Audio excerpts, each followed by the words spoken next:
അയ്യപ്പനെ പിടിച്ച് പച്ച കള്ളം പറഞ്ഞാലുള്ള അവസ്ഥ എന്താണെന്ന് അറിയോ? ഇല്ലെങ്കിൽ വരൂ കാട്ടിത്തരാം. ദേ ഈ പ്രതികരണം ഒന്ന് ശ്രദ്ധിച്ചേ.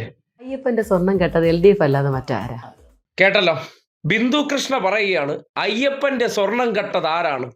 LDF. ഒരു ദൈവസങ്കല്പം. അവർ ചെയ്യാത്ത കാര്യത്തെക്കുറിച്ച് ആരോപണം ഉന്നയിച്ച് എന്തെങ്കിലും നേട്ടമുണ്ടാക്കാൻ പരിശ്രമിച്ചാൽ എന്ത് സംഭവിക്കുമെന്ന് നമ്മുടെ കണ്ണിന്റെ മുന്നിൽ ദേ ഉദാഹരണം വന്നിരിക്കുന്നു.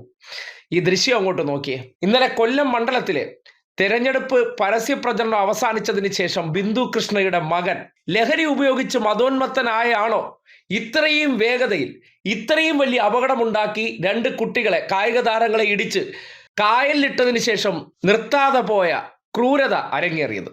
നോക്കിയേ.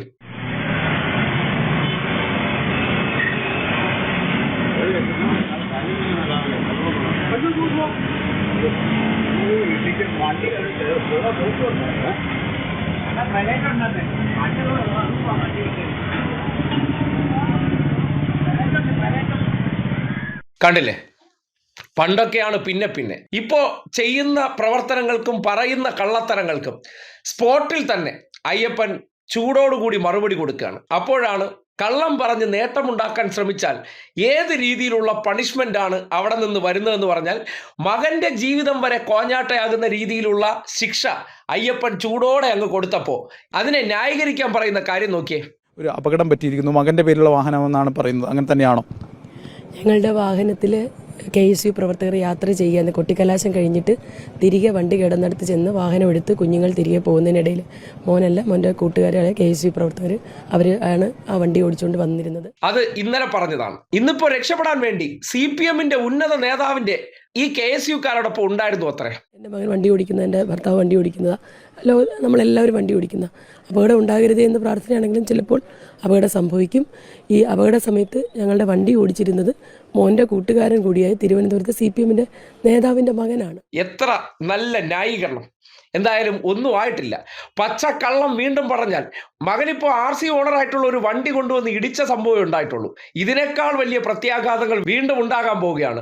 ഏതെങ്കിലും ഒരു നേട്ടത്തിന് ദൈവത്തെ കൂട്ടുപിടിച്ച് പച്ചക്കള്ളം പറഞ്ഞു കഴിഞ്ഞാൽ ഏത് കോൺഗ്രസ്സുകാർക്കോ BJP-ക്കാർക്കോ ഒക്കെ കുടുംബത്തിൽ കാത്തിരിക്കുന്നത് എന്താണെന്ന് ബിന്ദു കൃഷ്ണയ്ക്ക് തെരഞ്ഞെടുപ്പിന്റെ ഏറ്റവും നിർണായക മുഹൂർത്തത്തിൽ തന്നെ അതിനുള്ള പ്രതിഫലം ചൂടോടെ കൊടുത്തിട്ടുണ്ട്.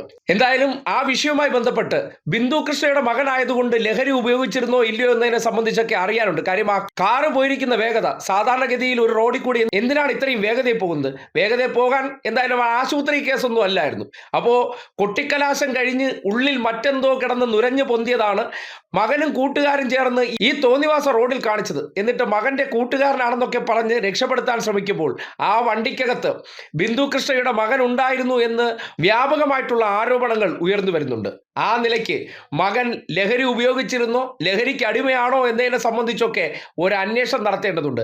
എന്തിനേറെ പറയുന്നു, ഒരു ജനപ്രതിനിധിയുടെ മകനായിട്ട് പോലും അപകടം സംഭവിച്ച് രണ്ട് കുട്ടികൾ കായലിലേക്ക് വീണവരെ രക്ഷപ്പെടുത്താതെ അവിടെ നിന്ന് മുങ്ങിയിട്ടുണ്ടെങ്കിൽ ബിന്ദു കൃഷ്ണയൊക്കെ മക്കളെ എന്ത് തരം സാമൂഹ്യ ബോധമാണ് പഠിപ്പിച്ചിരിക്കുന്നതെന്ന് കൂടി ചോദിക്കുകയാണ്. എന്തായാലും ചില പച്ചക്കള്ളങ്ങൾ പറയുന്നതിന് എന്താണ് അവരുടെ കുടുംബങ്ങളിൽ സംഭവിക്കുന്നതെന്ന് അയ്യപ്പൻ തുറന്നു കാട്ടിത്തരുമ്പോൾ സ്വാഭാവികമായിട്ടും അയ്യപ്പനെ പിടിച്ച് വോട്ട് നേടാൻ ശ്രമിക്കുന്ന കോൺഗ്രസ്സുകാരും BJP-ക്കാരെല്ലാം ഇതുപോലെ വരിയായി ക്യൂ ആയി നിന്നോളൂ, നിങ്ങൾക്കുള്ള പാഴ്സലുകൾ ഉടനടി പിന്നാലെ വരുന്നുണ്ട്.